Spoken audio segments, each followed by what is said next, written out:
The laughter started before he even touched the rifle. Marcus Dunn walked into the simulation hall with a weapon that didn't hum. It didn't glow. It didn't sing with plasma coils or smart link to a neural HUD.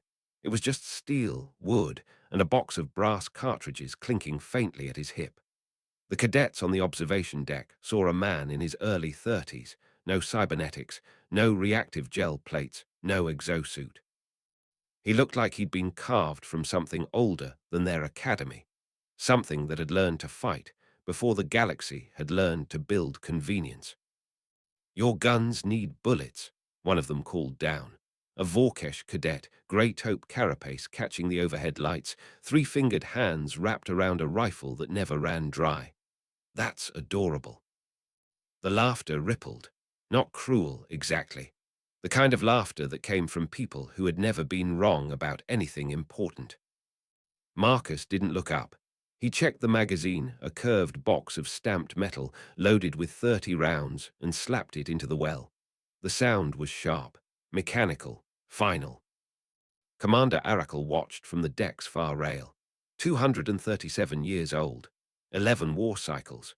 He leaned on a ceremonial bone crystal cane he rarely used for support, and his eyes narrowed with recognition rather than anger.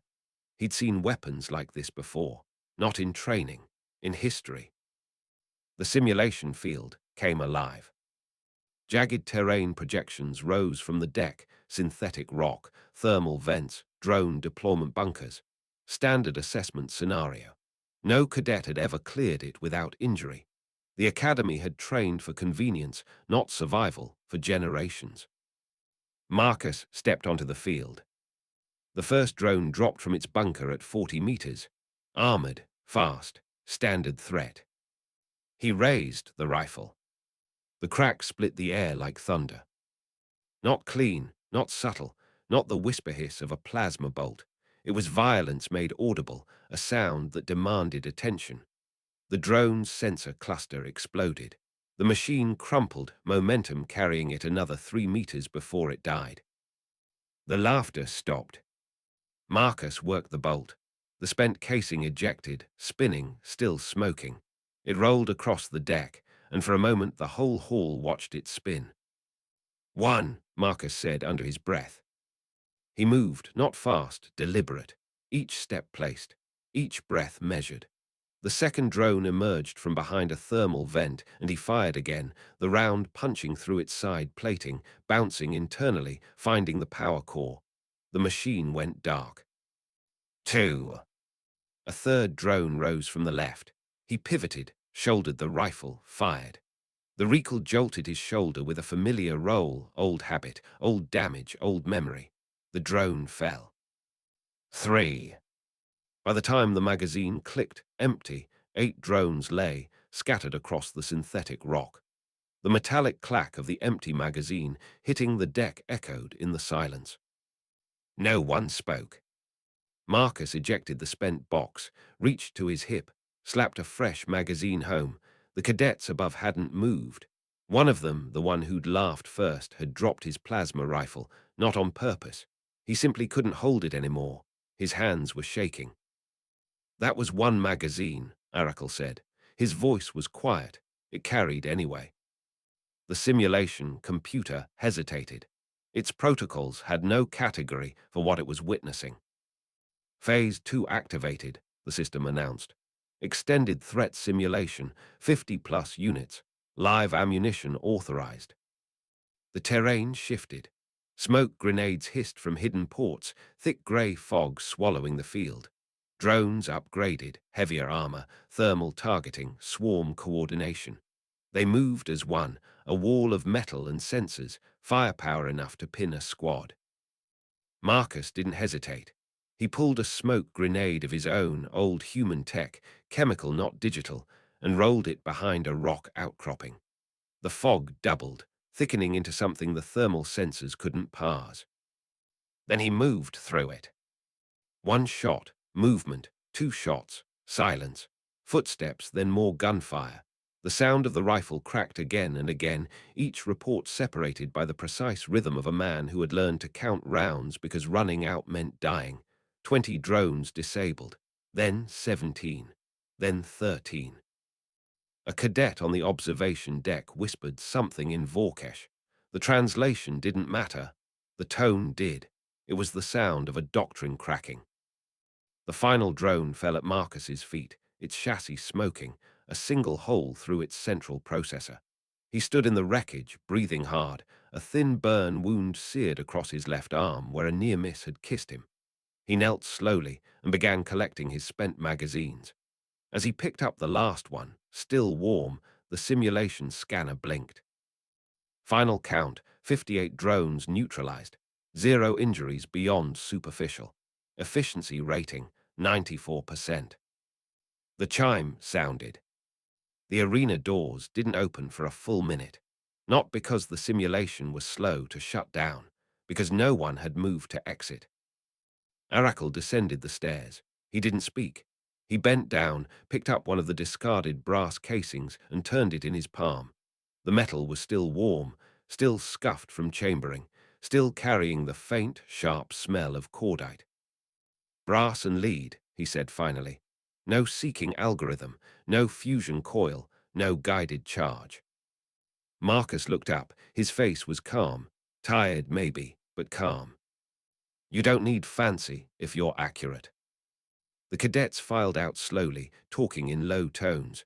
None laughed. One young Vorkesh lingered at the threshold, looked back and nodded once. Marcus nodded back. Arakel sighed. You could have failed. I've failed before, Marcus said. He walked toward the medbay, the rifle slung low across his back, the box of brass at his hip now lighter by 2 magazines. The burn on his arm throbbed. He didn't touch it. He'd had worse. In the archive room, a single data entry logged the session. Human recruit, ballistic weapon, live fire demonstration. The clerk who entered it, a young Vorkesh with trembling claws, paused before saving. Then he added a note, curriculum revision recommended. 3 days later, Marcus sat in the transport bay, waiting for reassignment. His duffel sat beside him, stuffed with the same gear he'd carried in.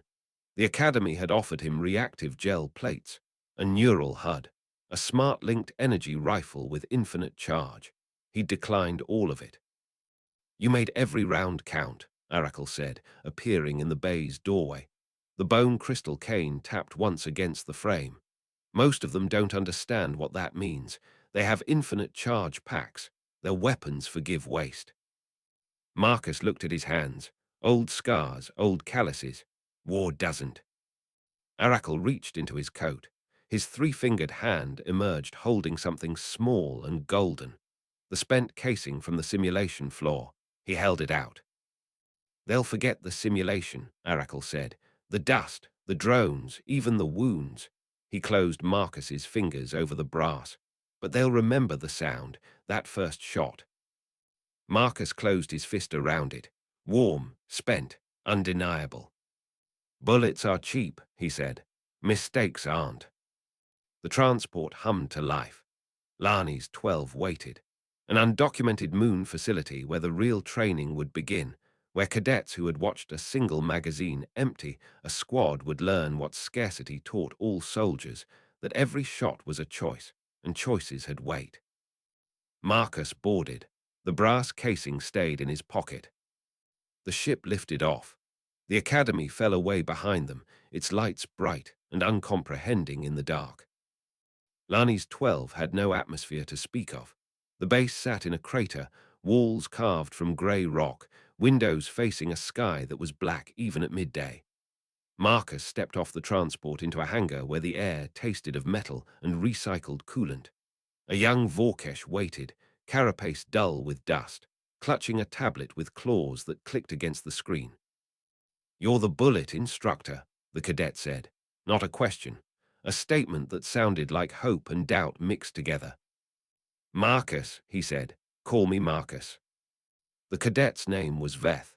He'd been at the Academy. He'd seen the simulation. His hands didn't shake now, but they gripped the tablet too hard, as if it might float away.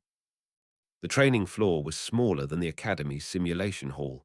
Real rock, not projections. Real wind that cut through the thermal seals.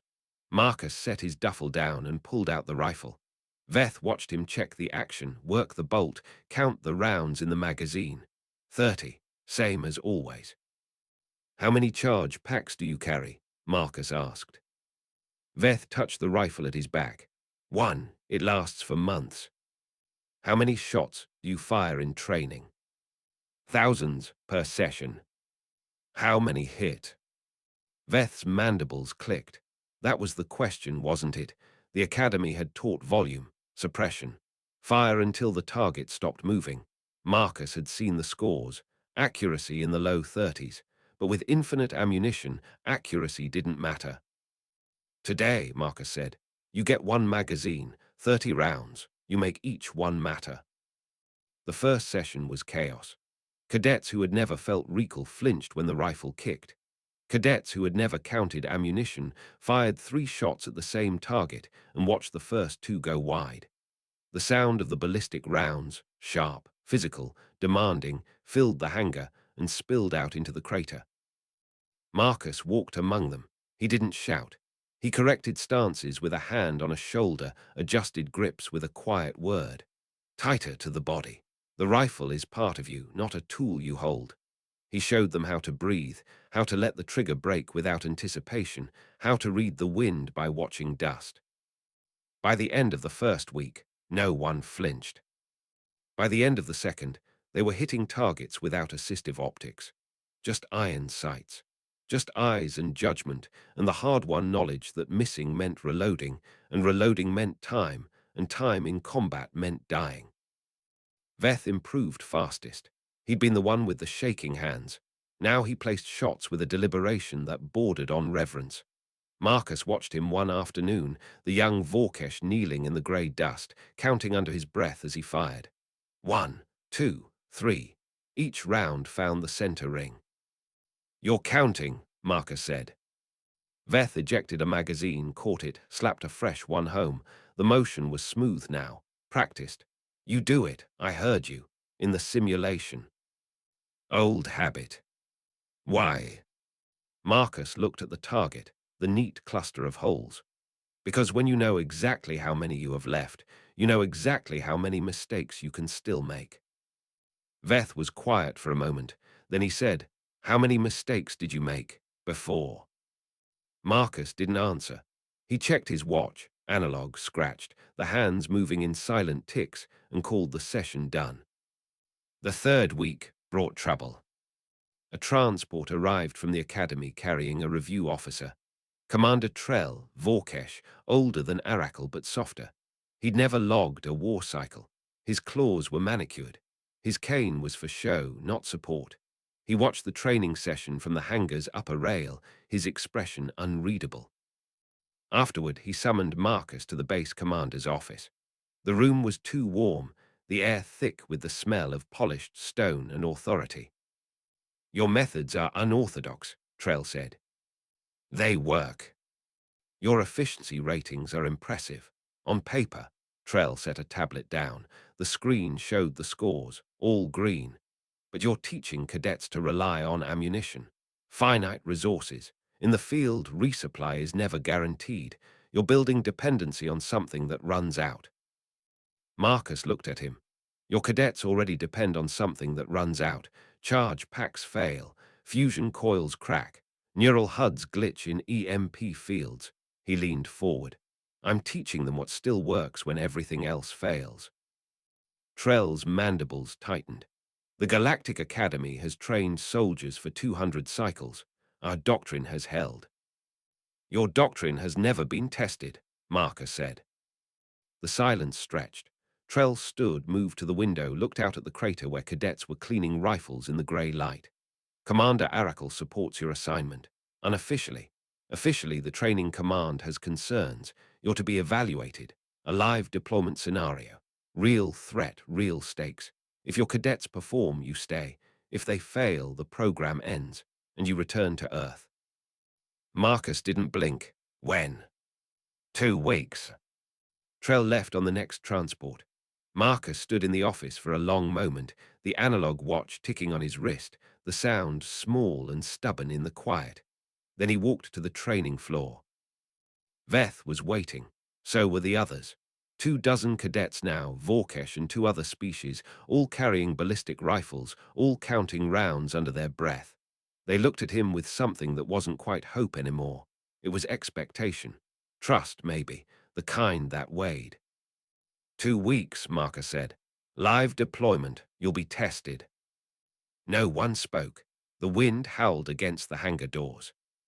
From now on, Marcus continued, we train like we fight. No simulations, no safety margins, real terrain, real limits, real consequences. He looked at each of them. You have 30 rounds. That's not a limitation. That's a promise. Every shot you fire is a choice you made. Make them good ones. The training changed. Marcus pushed them harder. Longer sessions in the crater's broken terrain, moving and shooting, reloading under pressure, communicating without HUDs. The cadets learned to read each other's body language, to cover angles without digital overlays, to trust iron sights and human judgment. Veth stumbled once, dropping a magazine in the dust. He froze, expecting reprimand. Marcus walked past him, firing at a target that had emerged from behind a rock. Pick it up, he said, not looking back. But remember how it felt. That panic, that's what happens when you stop counting. The days blurred. The cadets improved, not just in accuracy, in calm, in the ability to think while the world cracked around them. Marcus saw it in their shoulders, in their breathing, in the way they checked their weapons without being told. One evening, after the others had gone, Veth stayed behind. He sat on a crate, cleaning his rifle with methodical care, the kind Marcus recognized. The kind that came from understanding that the weapon was an extension of the self, not a replacement for skill. Commander Trell thinks we'll fail, Veth said. Maybe. Do you? Marcus looked at the young Vorkesh, at the cadet who had shaken, who had doubted, who now counted rounds like prayer beads. I think you'll learn something either way. That's not an answer. No, Marcus said, it's not. Veth's mandibles clicked, a Vorkesh laugh, quiet and dry. You're a strange human, Marcus. So I've been told. The night before the deployment, Marcus couldn't sleep. He sat in the hangar, the rifle across his knees, the brass casing from Arakel warm in his pocket. He rolled it between his fingers, feeling the scuffs, the memory of cordite. The watch ticked. The wind scratched at the doors. Veth found him there. The young Vorkesh didn't speak. He just sat, his own rifle beside him, and waited. On Earth, Marcus said finally, there's a saying. Bullets are cheap, mistakes aren't. I know, Veth said. You've said it before. I've said a lot of things. Marcus looked at the casing. But here's the part I don't say. Every time I fired that first shot in the simulation, I wasn't thinking about the drones. I was thinking about the last time I ran out of ammunition. The last time I had to make a choice I couldn't take back. Veth was silent. The wind stopped for a moment, as if listening. What happened? Veth asked. Marcus closed his fist around the brass. I survived. Some didn't. That's what running out teaches you, not fear. Wait. He stood, shouldered the rifle, and walked toward the transport bay. The deployment ship waited, engines warming, its hull scarred from real combat. Veth followed, and the other cadets were already there, forming up in the grey light, checking magazines, counting rounds, their faces calm in a way that would have been impossible weeks ago. The transport lifted off. Lani's 12 fell away beneath them, a grey scar in the black. Marcus looked at the cadets, at their rifles, at the way they held themselves. Ready, not confident. Confidence was cheap. Ready was earned. The ship's comm crackled. Approaching target zone. Undocumented facility. Hostile contact confirmed. Multiple drones. Unknown configuration. Marcus checked his magazine. 30 rounds. He slapped it home. Remember the sound, he said. The cadets looked at him. They didn't ask what he meant. They knew. The ship dropped into atmosphere. The hull shook. Somewhere below, the real test waited, not a simulation, not a training exercise, but the thing that would show whether finite discipline could survive where infinite firepower had failed. And in the transport bay, Veth reached into his own pocket and pulled out something small, a brass casing. He'd found it on the training floor the first day, still warm from a shot he'd fired. He'd carried it ever since. He closed his fingers around it now, feeling the weight, and looked at Marcus with eyes that held no doubt at all.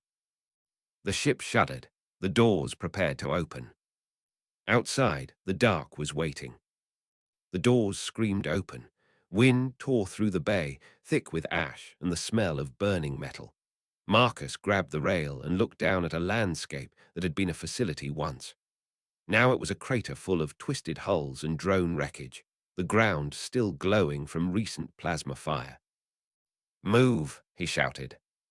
The cadets didn't hesitate. They dropped from the transport in pairs, rifles up, boots hitting the scorched earth with a sound that was lost in the roar. Veth landed beside Marcus, his carapace already dusted with ash, his eyes scanning for threats. A drone rose from the wreckage, not Academy standard, heavier, faster.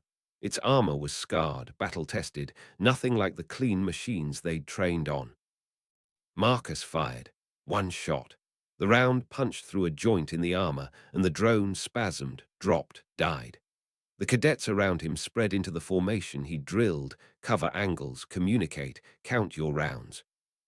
"Contact left," Veth called.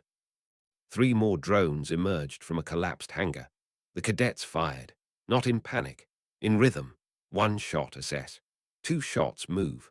Marcus watched a young Vorkesh, one he'd never learned the name of, place a round through a drone sensor cluster at 30 meters, then duck behind cover to reload with smooth precision. The first wave fell. The cadets checked their magazines, called out counts. Marcus did the same, 22 left. He'd fired 8. Each one had a target. "Advance," he said, "by the numbers." They moved through the wreckage. The facility's central structure loomed ahead, a tower half collapsed, its interior dark. Marcus signaled a halt. Something was wrong. The drones they'd faced were old models, scavenged, but the damage to the facility was fresh. Hours old, maybe less. "Sir," Veth said, pointing. A body, Vorkesh in Academy colors, not a drone kill. The wound was clean, precise. Energy weapon, close range. Marcus knelt. The body was still warm. He checked the tags. Instructor Kale. Assigned to Lani's 12 security detail 3 days ago. "Someone was here before us," Marcus said. Veth's mandibles clicked. Commander Trell said this was a drone nest, undocumented, no personnel. Commander Trell was wrong. Or lying, the thought sat heavy. Marcus stood, checked his magazine. 22 rounds, not enough for a firefight and a mystery. He looked at the tower. The dark inside it wasn't empty. He could feel it. 2 teams, he said. Veth, take half, sweep the east wing. I take the tower. Rendezvous in 20 minutes. If I'm not out, you leave. "Sir." "That's the order." Veth's claws tightened on his rifle. Then he nodded. "By the numbers." They split. Marcus moved toward the tower with 6 cadets behind him. The door was blown inward, the edges melted. Not drone work. Precision charges. Someone had wanted in. Inside, the air was thick with the smell of scorched circuitry and something else. Blood. Recent. Marcus signaled the cadets to hold position at the entrance. He moved alone into the dark, rifle up, finger light on the trigger. The stairwell was intact. He climbed, each step deliberate, each breath measured. At the 3rd landing, he found the second body. Human, civilian clothes. A data tablet clutched in dead fingers, screen cracked but still glowing. Marcus pried it free. The display showed a schematic, the facility, but not the drone nest they'd been briefed on, something else beneath it.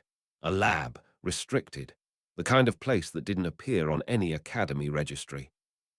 Footsteps above, heavy, multiple. Marcus flattened against the wall, rifle trained on the stairwell's curve. The footsteps stopped. A voice drifted down, speaking Vorkesh with an accent he didn't recognize. "The shipment is already gone. The Academy doesn't know." Trell made sure of that. Marcus's jaw tightened. He didn't move, didn't breathe. And the human, another voice asked. Distraction. The cadets are expendable. By the time they realize what's happening, the core samples will be off-world. Marcus counted the voices. 2, maybe 3. He had 22 rounds. He needed answers more than he needed kills. He stepped into view, rifle raised, voice flat. Drop it. The Vorkesh at the top of the stairs spun, reaching for a sidearm. Marcus fired. One shot. The sidearm clattered down the steps. The Vorkesh clutched his hand, hissing. The second one froze. Older, scarred, military but not academy. Mercenary maybe, or worse. Who are you? Marcus asked. The mercenary smiled, showing teeth that had been filed to points. You're the bullet man. Trell mentioned you, said you were a problem. Trell's wrong about a lot of things. That he is. The mercenary didn't reach for a weapon. He spread his hands, slow and deliberate. But he's right about one. You're out of your depth. This isn't training. This is extraction. And you don't have enough bullets for what's coming. Marcus didn't lower the rifle. Try me. The mercenary's smile widened. Then he moved, not at Marcus, at the wall. A panel hidden that he slapped with his palm. Alarms screamed. The floor shook. Somewhere below, the cadets shouted. Drones swarm, the mercenary said. Real ones, not the broken toys outside. Hundreds, programmed to kill anything that moves. He backed toward a secondary exit, dragging his wounded companion. Good luck with your 30 rounds, instructor. They vanished through the door. Marcus didn't chase. He ran for the stairs, for the cadets, for the sound of terror that was rising from below. He burst onto the ground floor to find chaos.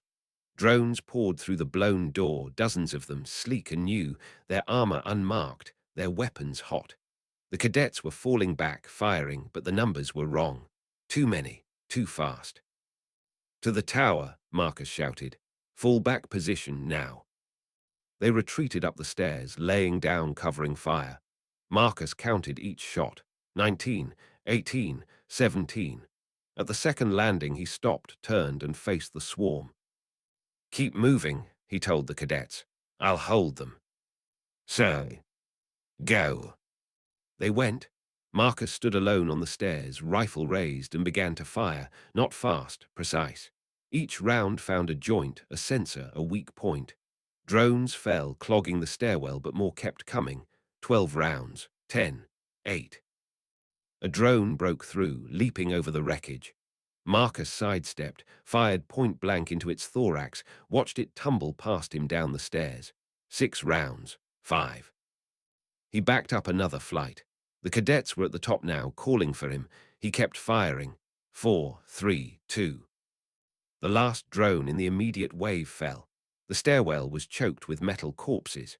Marcus turned and ran. At the top, he found the cadets barricaded in a command room. Veth was there, his team having fought their way back, all alive, all breathing. But their magazines were low, faces pale. How many? Veth asked. 1, Marcus said, slapping his last magazine home. 30 rounds, all he had left in the world. The building shook. More drones. Below, the mercenary's voice echoed through comms they'd left behind, taunting, counting down. Veth looked at Marcus, then at the other cadets. They were scared, but they were ready. Marcus saw it in their shoulders, in the way they checked their weapons, in the silence that had replaced panic. 1 magazine, Veth said. It wasn't a question. 1 magazine, Marcus confirmed. Make them count. He moved to the window, looked out at the facility. The drone swarm was visible now, a wave of metal rising from the lower levels, hundreds strong, blocking every exit. And beyond them, on the ridge, a ship. Small, fast, the kind used for off-world extraction. The mercenaries' ride. And Trell's, if Marcus was right. He reached into his pocket and pulled out the brass casing. Warm, spent. The one Arakel had given him. He rolled it between his fingers, feeling the weight of it, the memory of a sound that had changed everything. Veth stood beside him. The young Vorkesh reached into his own pocket and pulled out his casing, the one from the training floor. He held it out, palm up, and looked at Marcus with eyes that held no fear. "Bullets are cheap," Veth said. Marcus closed his hand around the brass. "Mistakes aren't." The drone swarm hit the barricade. The door buckled. Marcus raised his rifle, and the cadets raised theirs, and the sound of the first shot echoed through the tower like a promise. Outside on the ridge, the extraction ship's engines warmed. Inside, the dark was no longer waiting. It had arrived. The barricade shattered. Drones poured through the doorway, a wall of metal and light. Marcus fired. One shot. A drone's sensor cluster exploded. He fired again. 2 shots. 3. Each round found its mark. Each drone fell, but the swarm kept coming. "Fall back to the secondary position," he shouted. The cadets moved as one, the way he drilled them, covering fire, retreat, reload in motion. Veth placed a shot through a drone's thorax, then another, then grabbed a wounded cadet by the arm and dragged him toward the rear corridor. Marcus counted his rounds. 27, 26, 25. He backed up step by step, firing, the rifle bucking against his shoulder with each crack. The corridor was narrow. That was their advantage. The drones couldn't swarm in numbers. They had to come single file or double at most. Marcus positioned himself at the choke point, the cadets behind him forming a firing line. "One magazine," he said. "One chance, make every round a choice." The first drone rounded the corner. Marcus fired. It fell. The next, fired, fell. The cadets joined in, their shots less precise but growing sharper with each pull of the trigger. The corridor filled with smoke and the smell of cordite, the sound of ballistic rounds echoing off the walls like thunder trapped in stone. A drone leaped, clearing the wreckage. Marcus sidestepped, fired into its underside, watched it tumble past him. He didn't look back. He reloaded the last magazine, the final 30 rounds, and slapped it home. "Sir," a cadet called. "They're flanking, east wall." Marcus turned. A secondary entrance blown open by the mercenaries' charges. Drones poured through, too many. The cadets shifted fire, but the line was splitting, thinning. Veth moved, not to fire, to the wall. He grabbed a maintenance panel, pried it open with his claws, and yanked a handful of cables free. Sparks showered his carapace. He didn't flinch. "Cover me," he shouted. Marcus fired. 2 shots. 3, 4. The drones at the east entrance fell, bought time. Veth worked the cables, twisting, connecting, his fingers moving with the same precision he'd learned on the training floor, the same deliberation, the same understanding that every action mattered. The tower's emergency system woke. A heavy blast door rumbled down from the ceiling, sealing the east entrance, crushing 2 drones beneath it. Veth stumbled back, breathing hard, his claws smoking. "One door," he said, "not both." The main corridor was still open. The swarm still came. Marcus looked at his magazine. 19 rounds. He looked at the cadets. Their faces were ash-gray, exhausted, but their rifles were up. Their eyes were clear. "Then we hold," he said. He moved to the front of the line. Alone. The cadets watched him. He didn't look back.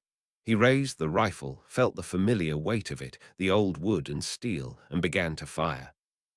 1 shot, a drone fell. 2 shots, another. 3, 4, 5. The rhythm was old, older than the Academy, older than the Coalition. It was the rhythm of a man who had learned that accuracy was not a skill but a religion, that every round was a prayer answered only by the target's fall. 10 rounds, 12. The corridor was choked with wreckage, drones climbing over the bodies of their own kind, and still they came. Marcus fired. 13, 14, 15. A drone broke through, close enough to touch. He pivoted, used the rifle butt, smashed its sensor cluster, then fired point blank into the gap. 16. It fell. 17, 18, 19. The magazine clicked empty. Marcus ejected it. The metallic clack echoed in the sudden silence. The drones paused, sensors reading the change, calculating. No more rounds, no more threat. Marcus reached to his hip. His hand found nothing. The box was empty. The magazines were gone, all spent, all used. The drones advanced. Marcus stood his ground. He held the empty rifle like a club, like a staff, like the only thing he had left. The cadets behind him were silent. He didn't need to see them to know they were watching, to know what they were learning. A drone lunged. Veth stepped forward. He raised his rifle, fired. The drone fell. Then another cadet fired. Then another. The line held not with infinite charge, but with finite will. Each round counted, each shot placed, each cadet moving and firing with the deliberation Marcus had taught them. Marcus didn't join them. He couldn't. He stood at the front, empty rifle in hand, and watched his students fight. Watched them choose. Watched them make every round matter. The last drone fell. The silence that followed was not the silence of the Academy observation deck. It was deeper, older. The silence of a place where something true had happened, where the weight of choice had been measured and found sufficient. Marcus looked at the empty rifle, then at the cadets. Veth met his eyes. The young Vorkesh's magazine was empty too. He'd fired his last round into the final drone's power core, a shot so precise it had ended the swarm. 0 left, Veth said. 0, Marcus confirmed. They stood in the wreckage, breathing hard, the smell of cordite and scorched metal thick in the air. The tower groaned around them, damaged but standing. Outside, the extraction ship's engines had gone quiet. The mercenaries, seeing the swarm fail, had fled. Marcus walked to the window. The ridge was empty. Trell's ship was gone. But the facility below was intact, the hidden lab still there, the truth still waiting to be told. He reached into his pocket and pulled out the brass casing. Warm, spent, the one Arakel had given him. He held it in his palm, feeling the scuffs, the memory of cordite, the weight of a lesson that had started in a simulation hall and ended here, in blood and choice. Veth stood beside him. He reached into his own pocket and pulled out his casing, the one from the training floor. He held it out, and Marcus took it, and for a moment the two pieces of brass sat side by side in his hand. Old and new, teacher and student, the sound that had started everything, and the sound that would continue it. Bullets are cheap, Veth said. Marcus closed his fingers around the brass. Mistakes aren't. Weeks later, the academy changed. Not all at once. Institutions moved slowly, but the curriculum shifted. Cadets trained with ballistic weapons now, alongside their energy rifles. They learned to count rounds, to feel recall, to understand that convenience was not the same as competence. Commander Trell was reassigned. The word was quiet, official, nothing dramatic, but everyone knew. Arakel visited Lani's 12 once. He stood in the tower's wreckage, the same tower where a single magazine had held a line against a swarm, and he picked up a brass casing from the floor, not the one he'd given Marcus. A new one, spent, scuffed, still smelling of cordite. They'll remember, he said.